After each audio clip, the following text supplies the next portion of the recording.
Hi, beautiful people. Welcome back to my YouTube channel. This is me, guys, Sweet Sanu, and you are watching Sun Non-Stop. तो guys, again, I'm back with another amazing video. आज की जो हमारी video भाई India ने जो है वो S4 सबमरीन न्यूक्लियर सबमरीन जो है वो निकाल ली है भाई। आए दिन कोई ना कोई उनके वेपन्स जो है वो पता चलते हैं भाई। अब इंडिया ने ये आजाद कर लिया, अब इंडिया ने ये वाला हथियार आजाद कर लिया भाई। अब पानी के अंदर भी जो है वो न्यूक्लियर जो है वो लॉन्च हो चुके हैं सबमरीन, जो कि बहुत ही ज्यादा खतरनाक किस्म की है भाई। डिफेंस के ऊपर इंडिया जो है वो इतना काम कर रहा है जितना कि शायद अमेरिका भी नहीं कर रहा होगा जितना इंडिया काम कर रहा है। बिकॉज उसको पता है कि अभी जो है वो चाइना, पाकिस्तान, इधर उधर सब जो है ना, मतलब मैं भारत को पता है कि मैं तीसरी जो है वो सबसे पावरफुल कंट्री बन चुका हूं। तो अभी क्या है कि इस चीज को मेंटेन करने के लिए और सेकंड नंबर पे आने के लिए मजीद जो है वो डिफेंस के ऊपर काम करना पड़ेगा। और उन्होंने ये चीजें शुरू कर भी दी हैं। आए दिन कोई ना कोई चीज हम लोगों को देखने को मिलती है कि अब ये आजाद होगा, ये आजाद होगा।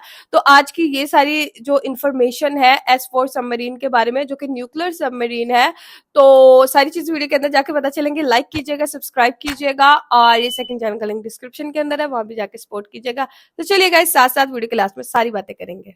भारत ने चुपचाप एक ऐसी न्यूक्लियर पनडुब्बी लॉन्च की है जो दुश्मनों को गहरी चोट देने की ताकत रखती है। INS विक्रांत जहां खुले समुद्र में नजर आता है, वहीं S4 वार समुद्र की गहराइयों में छिपकर दुश्मन को चुपचाप मिटाने की क्षमता रखता है। जो काम INS विक्रांत नहीं कर सकता, S4 वॉल्स उसे बेआवाज और बिना किसी चेतावनी के अंजाम देगा।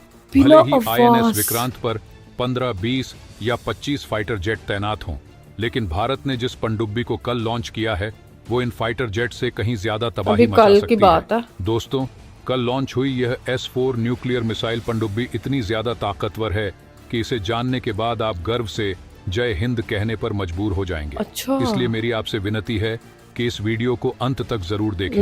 और आगे बढ़ने से पहले भारत के इस नए सबमरीन के लिए इस वीडियो को लाइक करें और कमेंट बॉक्स में जय हिंद जरूर लिखें, क्योंकि जय हिंद कहना गर्व की बात है। दोस्तों, जहां एक तरफ भारत और कनाडा के बीच राजनयिक तनाव बढ़ता जा रहा है, वहीं दूसरी ओर भारत ने बिना कोई शोर किए अपनी चौथी न्यूक्लियर पावर बैलिस्टिक मिसाइल पनडुब्बी लॉन्च कर दी है। ये लॉन्चिंग 16 अक्टूबर को विशाखापत्तनम के शिप बिल्डिंग सेंटर में की गई। इस पनडुब्बी का कोड नेम S4 स्वर रखा गया है। इस लॉन्च के बारे में अभी तक सरकारी स्तर पर कोई खास जानकारी सामने नहीं आई है, क्योंकि सरकार ने इस पर चुप्पी साध रखी है। हिंदुस्तान टाइम्स की रिपोर्ट के मुताबिक इस नई S4 नामक SSBN nuclear power ballistic missile पनडुब्बी में 75% से ज्यादा सामग्री भारत में ही बनाई गई है, यानी यह काफी हद तक स्वदेशी है। इसमें 3500 किलोमीटर तक की रेंज वाली K4 न्यूक्लियर बैलिस्टिक मिसाइलें लगी हुई हैं, जिन्हें वर्टिकल लॉन्चिंग सिस्टम के जरिए छोड़ा जा सकता है। इस श्रेणी की पहली पनडुब्बी INS अरिहंत है, जो 750 किलोमीटर तक की रेंज वाली K15 न्यूक्लियर मिसाइलें ले जाने में सक्षम है।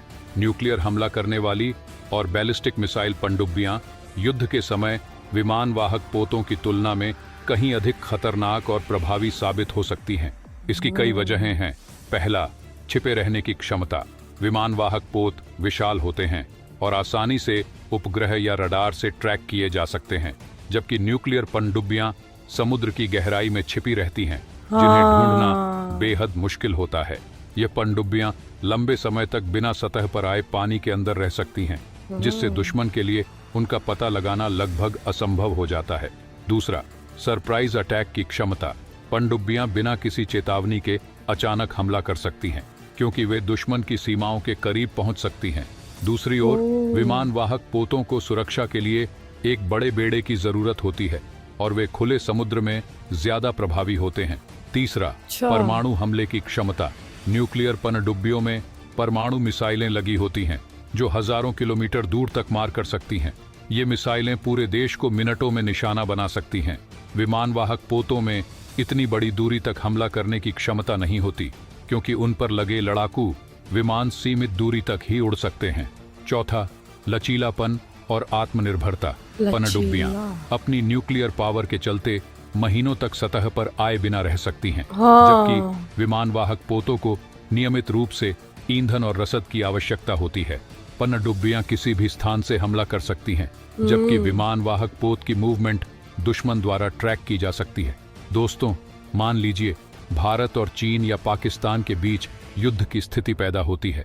अगर भारत का एक विमान वाहक पोत युद्ध में हिस्सा लेता है तो उसे एक बड़े बेड़े और विमान के साथ समुद्र के ऊपर रहना होगा, जहां उसे दुश्मन के उपग्रहों और रडार से ट्रैक करना अपेक्षाकृत आसान होगा। इसके अलावा विमान वाहक पोत के लड़ाकू विमान भी सीमित रेंज तक ही मार कर सकते हैं, इसलिए विमान वाहक पोत को दुश्मन के ज्यादा नजदीक आना पड़ेगा, जिससे उसे खतरा होगा। इसके विपरीत अगर भारत की S-4 न्यूक्लियर पनडुब्बी इस युद्ध में शामिल होती है तो यह समुद्र के गहरे हिस्से में छिपी रह सकती है और बिना किसी चेतावनी के अपने K-4 न्यूक्लियर बैलिस्टिक मिसाइलों को 3,500 किलोमीटर दूर स्थित दुश्मन के ठिकानों पर दाग सकती है।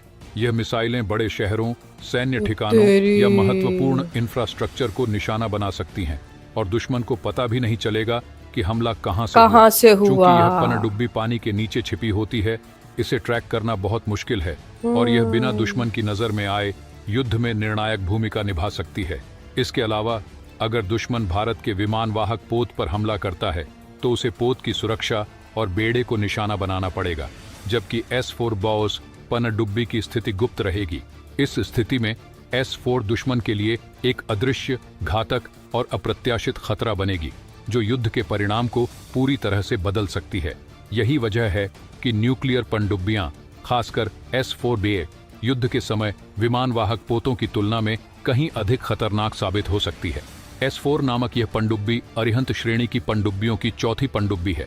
भारत की पहली न्यूक्लियर पनडुब्बी जो पट्टे पर ली गई थी, उसका नाम INS चक्र रखा गया था और इसे S-1 कोड नेम दिया गया था। इसके बाद INS Arihant S-2, INS Arighat S-3 और INS अरिधमान S-4 आई। अब S-4 इस श्रेणी की चौथी और आखिरी पनडुब्बी है, जिसका औपचारिक नाम अभी तय नहीं किया गया है। INS अरिघाट, जो इस श्रेणी की दूसरी पनडुब्बी है, उसे 29 अगस्त 2024 को रक्षा मंत्री राजनाथ सिंह ने कमीशन किया था। तीसरी पनडुब्बी INS अरिधमान को अगले साल कमीशन किया जाएगा। 9 अक्टूबर को सुरक्षा की कैबिनेट समिति CCS ने भारतीय नौसेना के लिए 2 और न्यूक्लियर हमलावर पनडुब्बियों के निर्माण की मंजूरी दी। इसके अलावा 2028 तक रूस से अकुला क्लास की एक न्यूक्लियर पनडुब्बी भी पट्टे पर ली जाएगी। अगली पीढ़ी की भारतीय SSBN पनडुब्बियां INS अरिहंत श्रेणी से 2 गुना ताकतवर होंगी, जिनमें 6,000 टन विस्थापन क्षमता होगी और ये 5,000 किलोमीटर से अधिक दूरी तक मार करने वाली न्यूक्लियर मिसाइलों को ले जा सकेंगी। रिपोर्ट में यह भी बताया गया है कि विशेषज्ञों के मुताबिक भारतीय विमान वाहक पोत एयरक्राफ्ट कैरियर लंबी दूरी की चीन की PLA मिसाइलों जैसे डोंगफेंग 21 और डोंगफेंग 26 के लिए आसान निशाना बन सकते हैं। यानी अगर कोई खराब परिस्थिति आती है तो इन्हें निशाना बनाने का खतरा होता है।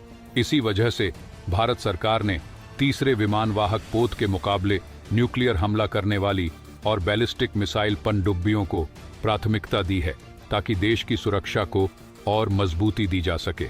तो दोस्तों, आशा है आप समझ गए होंगे कि भारत की ये नई S-4 सबमरीन कितनी खतरनाक है। तो दोस्तों, वीडियो के आखिर में मैं फिर आपसे विनती करूंगा कि अगर आपने अभी तक इस वीडियो को लाइक नहीं किया है तो लाइक करके इस वीडियो मैं भी आपसे विनती करूंगी कि आप भी लाइक कीजिए, सब्सक्राइब कीजिए, इनके चैनल को भी, मेरे चैनल को भी। और एक चीज है यार, भारत जो है ना, इंडिया मतलब सीक्रेटली जो है वो वेपन तैयार करता जा रहा है। बिकॉज जैसा पूरी दुनिया के अंदर माहौल चल रहा है ना, मतलब आप लोगों को पता है कि World War III की जो है ना वो तैयारियां चल रही हैं और इजराइल को भी जो है वो हथियार दे रहा है इंडिया, और खुद को भी जो है वो मजबूत कर रहा है। और ये जो S-4 सबमरीन है, एक टाइम पे जो है वो 4 मिसाइल जो है वो एक टाइम पर जो है वो कर सकती है, फेंक सकती है किसी भी मुल्क के ऊपर, किसी भी मुल्क को जो है वो तबाह कर सकते हैं। और सबसे बड़ी बात ये है कि ये समुद्र की बहुत नीचे होगी, पानी की बहुत नीचे होगी, तो ये ट्रैक भी नहीं की जा सकती। ठीक है, ये कोई रडार इसको ट्रैक नहीं कर सकता कि ये कहाँ से आया है। जितनी देर में समझेंगे कि मतलब कहाँ से आ रही है, कहाँ से मिसाइल आ रहा है कोई भी मुल्क, ठीक है, उतने टाइम में फिर आ जाएगा मिसाइल।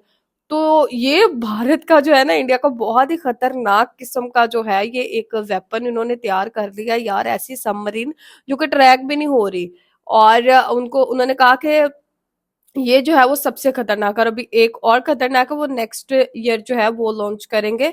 तो यार आए दिन कोई ना कोई चीज जो है हमारे सामने आती रहती है, और अगर खुदा न खास्ता अगर चाइना या इंडिया जो है वो मिलकर भी जो है वो भारत के ऊपर हमला करेंगे, तो भारत को भाई इतनी तो उनके अंदर ताकत हो आ चुकी है, वेपन्स उन्होंने इतने बना लिए हैं, मेड इन इंडिया वेपन बना लिए, और कुछ बाहर से भी जो है वो ला रहे हैं कि वो आराम से मुकाबला कर सकते हैं। जब तक पाकिस्तान और चाइना को पता चलेगा कि कहाँ से आई है, तब तक दूसरा हमला हो चुका होगा, क्योंकि सबमरीन पानी के अंदर से काम करेगी, और पानी के अंदर तो कोई सिस्टम ही नहीं ट्रैकिंग का कोई चलता, बहुत मुश्किल है कि कोई ट्रैक कर सके पानी के अंदर से सबमरीन जब मिसाइल फेंकेगी। तो आप लोगों को आज की वीडियो कैसी लगी, आप लोग भी अपनी रेकमेंड सेक्शन के अंदर जरूर दीजिएगा, चैनल को सब्सक्राइब, वीडियो को लाइक शेयर देते जाएगा। तो चले गाइस, नेक्स्ट वीडियो के अंदर, बाय बाय।